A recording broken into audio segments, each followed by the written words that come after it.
Natuwa si Judian Santos sa success ni Catherine Bernardo nang tumabo sa higit 1 billion pesos ang pelikula nila ni Alden Richard na Hello Love Again.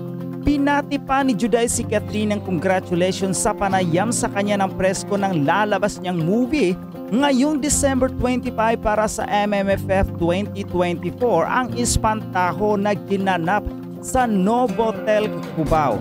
Ayon kay Juday, anak-anakan niya si Catherine na nakasama niya sa pantaserye niya noon sa Kristala.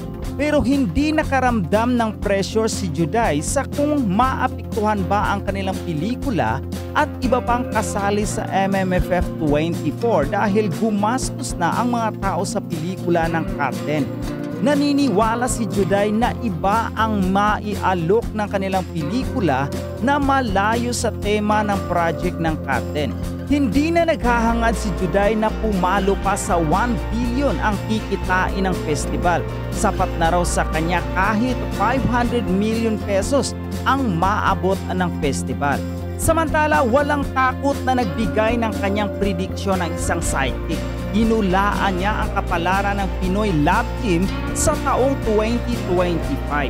Sa kaso raw ng Katen, posible raw matuloy sa romansa o pagiging magjowa ang relasyon ng dalawa. Bukod sa gustong-gusto raw ng masa ang kanilang tandem, marami rin daw ang nagwi-wish na sila ang magkatuluyan sa tunay na buhay. Magiging matagumpay din daw ang kanilang susunod na pelikulang gagawin, lalo na't may clamor na muli silang magsama. Sobra pong nakakatuwa yung mga nakararating na balita sa amin mula mismo sa iba't ibang bansa. Oo. Extended sa Canada, extended ang pagpapalabas ng Hello Love Again sa Amerika, sa Europe, sa Asia, saan pa ba? Diba? Kulang na lang ibang planeta. Kaya naman nakakatuwa kasi ito talagang kauna-unahang gumuhit talaga sa ating history. No? Alam mo na, mahihirapan na silang habulin pa, lalo na ang pantayan, ang kinikita ngayon ng Hello Love Again. Almost magtutubi siguro ito. Ay, diba? Kakaloka kayo, Alden. Ano pa? Kamusta na ang mga susunod na pelikula? Ano kaya ang talagang naging susi? Ano kaya ang meron si Alden at si Catherine kung bakit ganito katinding tagumpay ang ibinigay sa kanila ng universe? Ako, alam ko yan. Ang tanging ingredients niya kasi pareho silang marespeto sa magulang at mahal nila ang kanilang pamilya. Ikaw? Ako naman kaya ito inano ng mga moviegoers kasi nakarelate sila sa kwento. Dudugtungan ko yan. Sa mga anak-anakan ko na nasa Canada, sa Amerika at sa Europe, isa lang ang sinasabi nila. Sinuntok sila sa puso ng Hello Love Again dahil ang tanong nga nila, nanonood kaya ng mga vlogs tungkol sa pamumuhay sa Canada, kung paano pumunta ng Amerika, paano magtrabaho sa Europa. Itong scriptwriters ng Hello Love Again at ang director daw kaya tumututok din sa buhay ng mga OFW para makuha nila ng detalyado yung damdamin ng mga kababayan natin na nagtatrabaho sa iba-ibang bansa. Talagang inaral talaga, pinag-aralang masusi ang mga bawat eksena at mga dialogue. At saka matindi ang researcher nito. At saka yun ang talagang nila, bakit sila iniyakan ng mga OFW? Nakikita nila ang kanilang mga sarili doon sa kwento. Nilagay lang sa katsantelon pero sila yung gumaganap doon. Parang ganon. First time na hindi raw sila natulog sa pagpapalabas ng isang pelikulang Pilipino. Oo, at meron pang nagsabi na first time daw sa lugar nila na ganong pinilahan ng Pilipino. Usually wala daw. Walang pinapalabas sa Pilipino po doon. Pero eto daw kaunahan dinagsa ng bonggang-bonga ultimo foreigners daw pinanonood. Dahil may subtitle. Yes. Sa totoo lang. Lalo na sa ako nga nagulat, nag-posting isang Pilipino sa New York Siyempre alam naman natin New York, di ba? Talagang walang papasok ng mga Pilipino dyan na mga butas ang karayo. Pinilahan. Talagang ipinakita pa yung sa loob ng sinihan. Pwede pala yun doon sa kanila. Alin? Yung ipapakita mo yung sa loob ng sinihan. Pwede na naman Pwede ka naman wag lang yung video. Wag lang yung mismo pelikula. pelikula. Pinapakita punong-puno talaga. Hindi ba merong kasabihan na kapag ka-flop ang pelikula, pwede raw na magkarera ng kalabaw sa loob? Ang Hello Love Again daw, kahit maliliit na bubuwit, walang pupuntahan dahil punong-puno. Wala silang susulingan. At saka may narinig pa ako na, di ba dati, dapat nakaupo lang lahat ng mga kapatid. Hindi daw, dahil sa pinapasok nila kahit nakatayo, nakaupo sa hagdanan. Pwede na.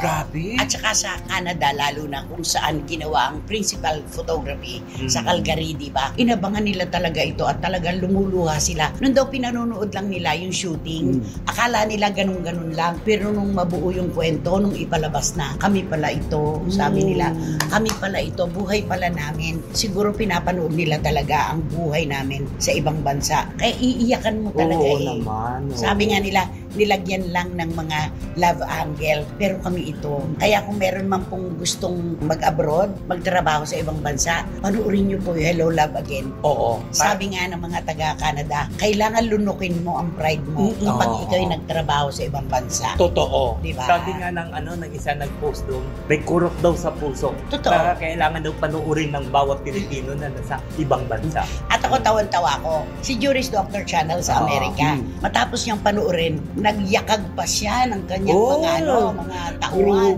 sa Google USA, di ba? Ang sabi raw, sana daw may Hello Love Again taon-taon o buwan-buwan. Ang sabi niya, ito yung kulturang Pilipino na nakaugalian namin, ang manglibre ng mga kaibigan.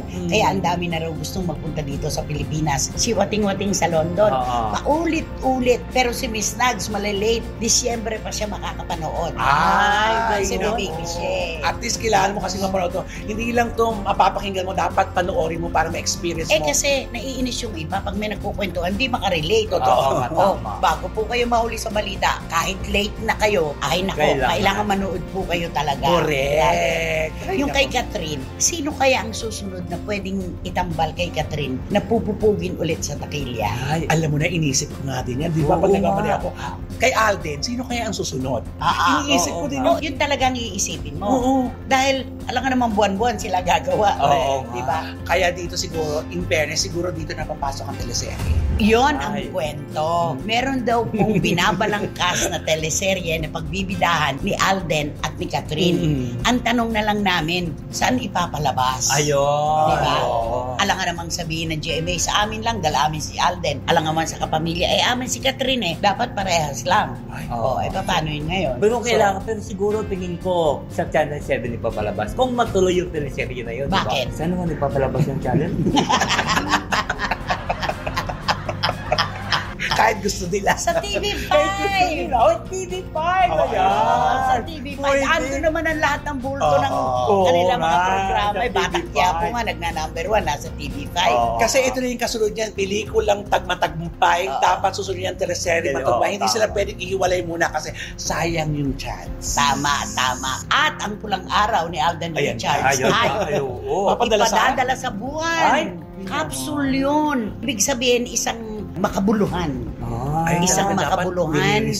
At ito po ay isang serye na paminsan-minsan lamang maganap, kaya ipapadala doon. Ipapadala doon. Dati niloloko lang natin, ipapadala kita sa buwan. Di ba yun? Kasama ang pulang araw sa kapsula na ipapadala doon. Magaganda at makabuluhan pelikula at teleserye yon. Napakaswerteng bata. Ano ba? Kakampi mo talaga universe, Alden. Dire-diretso yun na yan. At may ginagawa niya, yung hindi siya sumasagot sa mga walang patol. Walang patol. Kasi nga, sayang ang panahon. Tama. Diba? Siya incident, bahala kayo dyan. Diba? At saka, busy siya. Sobra. Pero pa siyang, pinoproduce in Death March. Amerikano ang kasama niya rito. Iba na yun. Eto may nagtanong sa akin, alam mo kung sino makakapantay dyan sa Hello Love Again? Kapag, sino? Ayokong kumatok kasi pag kumatok ka, ayaw mong matuloy. Kapag muling nagtambal si Catherine Bernardo at si Daniel Padilla, syempre curious ang tao. Diba? Pero palagay ko, hindi lalampasan ang ginawa nila ni Alden. Mukhang mahihirapan na kasi yung kaya nga, syempre yung mga nakapanood, cut din na din yun. Kasi, ang dami nilang nakuha. Ang dami nakuha Kung ito, kung kikita man at matatagalan pa ito. At saka, depende yan sa kanilang nararamdaman. At saka depende sa istorya kung maganda. At depende yan kung magkakatuluyan si Kat Den. Ay, nagkatuluyan na nga sa pelikula. Oo, di ba? Kinasal na nga. Magkahani mo na raw at magbubuo ng pamilya sa New Ayun York. na. So, ito rin yung Hello Love New York. Forever. Oo. Ay, nako, basta. Hanggang ngayon po ay talagang may lagnat pa rin ang bayan. Dito sa Hello Love Again. Ito po yung lagnat na talaga namang inspirado ang ating mga kababayan at talagang itinatangi po nila itong Hello Love Again. Kaya maraming salamat po sa lahat ng inyong suporta. Kat Den, congratulations, and Direk Cathy Sampana.